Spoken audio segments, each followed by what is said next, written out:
Hello, my name is Kamarulzaman Askandar from the Research and Education for Peace at University Science Malaysia.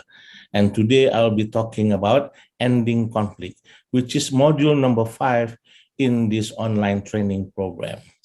So as a start, let me just give a summary of module number 5, ending conflict. In this module, we will explain about the process of ending conflict, as well as present a guide on how it can be done. There are approaches, frameworks, and methods for ending a conflict. And basically, it will involve doing peacemaking in a peace process and a peace mediation process that involves a third party as an intermediary. We will also explain how a process starts, who are involved, the steps in the process, the difficulties and challenges to the process, and how this can be overcome.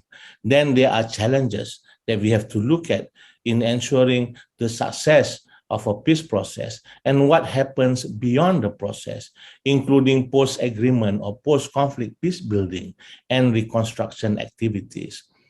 Then we will look at some examples and cases from the Southeast Asian region to illustrate the steps made in the process and lessons to be learned. But as a note here, the examples and cases of the region will mostly be covered in the source book on peace and conflict transformation in Southeast Asia, which is the accompanying guide to this module. So please have a look at the examples and cases in that source book. To continue, before we start, we need to look at the intention. Is there an intention to resolve? Because this is the beginning, of any process to end a conflict.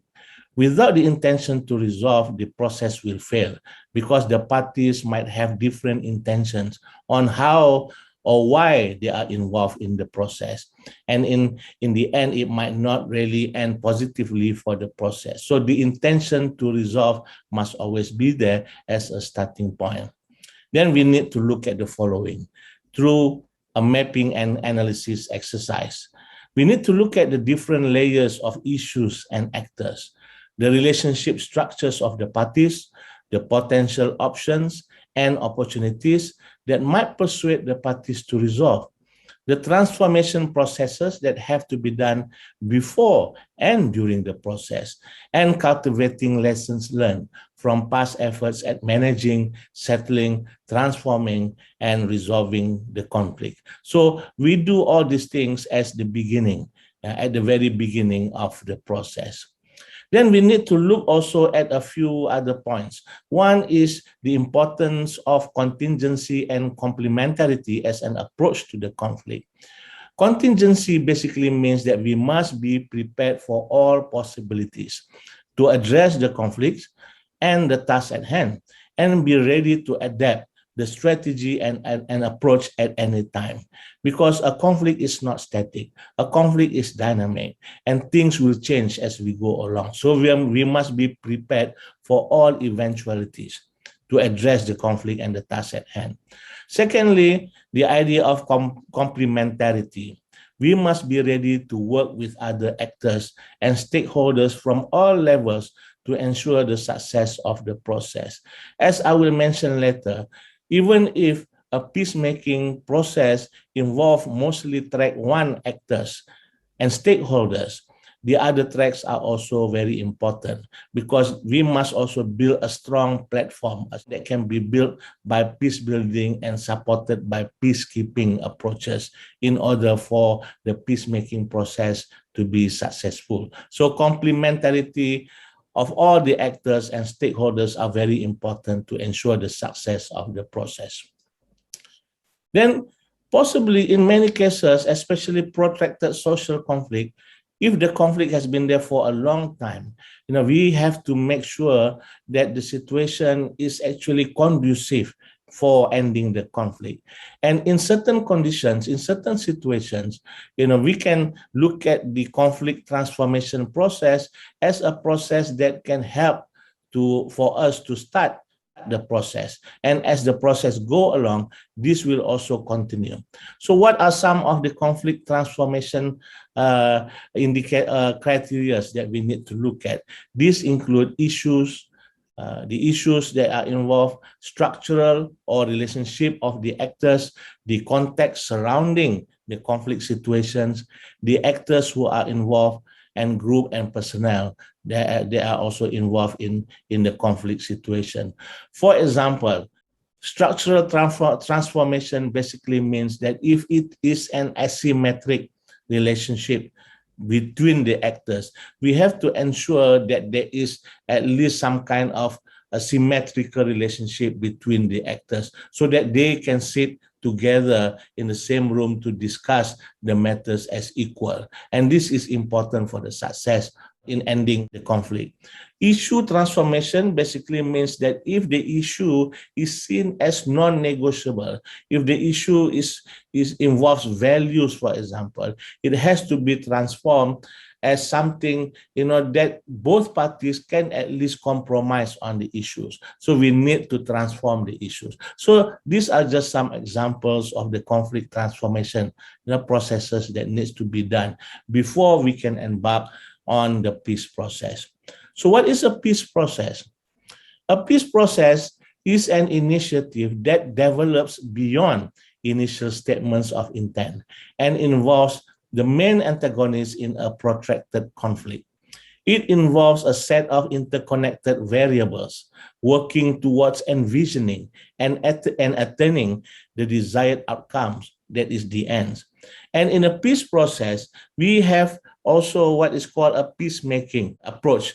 The peacemaking approach is basically the process of negotiating a peace settlement by the main actors. And as I mentioned earlier, in regards to complementarity, the success of the process will need the participation of a wider group of parties and stakeholders beyond the formal dialogue process. A peace process can either be bilateral, meaning that the actors talk to each other directly, or it can also involve third-party intermediaries. And who are these third-party intermediaries? They can range from an international actor, such as a country, international or regional organizations, or even respected individuals with the proper connections. And in many situations, third-party intermediaries come from outside. But what we have seen is that more insiders are becoming important intermediaries, especially in the peace-building process, where we have insider mediators or insider peace builders helping to support the peace process from within. So not necessarily third-party intermediaries are those coming in from outside, because the ones that are coming in from inside are also very important. And they play a variety of roles as researchers, as advocates, as facilitator, mediator, enforcer, guarantor. And it depends on who they are, their capacities, and the mandate that will be given to these third-party intermediaries, the needs and levels of the conflict, and the outcomes being pursued. So all of this will determine what kind of role a third-party intermediary will play. So moving on, we also need to look at the peace mediation process. According to the UN Mediation Fundamentals 2012, mediation is a process whereby a third party assists two or more parties with their consent to prevent, manage, or resolve a conflict by helping them to develop mutually acceptable agreements. Mediation is a voluntary endeavor in which the consent of the parties is critical for a viable process and a durable outcome. Mediation is a flexible but structured undertaking. Mediation process responds to the specificity of the conflict. It takes into account the causes and dynamics of the conflict, the positions, the interests, and coherence of the parties, the needs of the broader society, as well as the regional and international environments. The peace mediation process can usually be divided into three general phases. These phases are the pre-negotiation phase, the negotiation phase, and the implementation phase. The pre-negotiation phase is when the third party tries to build up trust with the conflict parties, understanding their positions, interests, and perceptions. At the same time, preparation is also being made to create a proper framework for the talks, including preparing the venue, the issues, participation, timing, and so on. Then we go to the second phase, which is the negotiation phase. And this is where the parties actually sit and talk to each other about the issues and try to come up with an agreement to settle the problems. The third phase is implementation phase. And this is when the agreement is implemented. And we have to ensure that whatever agreement is reached at the end of this implementation phase, it has to be implemented in the best possible manner. Because if not, then the process will collapse and the conflict will rise again.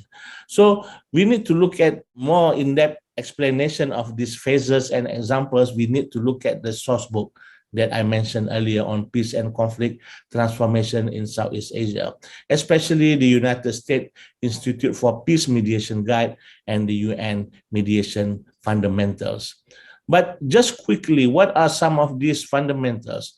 The UN Mediation Fundamentals basically look at what is necessary, for the peace mediation process to be successful. And this include preparedness, we have to be ready, consent from the parties, impartiality, there should not be any bias of the mediators, inclusivity, where all the actors have to be included in the process, national ownership, where the program, the peace process is actually also supported at the national level, coherence, coordination, and complementarity of the mediation effort, and lastly, a quality peace agreement, which is very necessary. So some of these case studies I will just quickly mention, but will not go into great detail, including the Bangsamoro or the Mindanao peace process, the Aceh peace process, and the Bakubay movement in Maluku. So please look at the examples in the source book that will be distributed to the participants. What are some of the other issues? Just quickly, some of the other issues are actually connected to the peace process, because we have to ensure that whatever is reached at the end of the peace process, it will contribute to actually ending the conflict and not allow the conflict to arise again in the future. So we need to look at how we can do a proper monitoring, for example, how we need to focus also on post-settlement, peace building, and reconstructuring processes. Disarmament, demobilization, and reintegration process. Or the same thing, but in the Bangsamoro Mindanao process, we use the term normalization. So these are all important things that we have to be aware of. And lastly, what are some of the challenges that we need to look at? We have to ensure, that we are ready to cover, some of these challenges. They include, for example, lack of political will among the parties, to actually be positively involved in the process and to implement, whatever agreement that we might have at the end. So we have to ensure that political will is there. And we have to ensure that the parties are serious about being in the peace process. And some of the other important challenges include, lack of coordination, within the parties. If they are not sure how to go about doing it, sometimes we need to have guides, or we need to have accompaniments, by various groups. So ending a conflict is something that we have to be prepared for from the very beginning. And then we have to ensure that the process is followed through to the end. It's a process that involves a lot of actors. It is a process that involves not only one party, but all the parties, all the stakeholders. And it also is a process that needs complementarity with the different levels. So it is a challenging process, but it can be done. So that's it for me for ending conflict. And then please have a look at the source book on peace and conflict transformation in Southeast Asia. And we hope that this has been useful for all of you. Thank you very much, and bye-bye.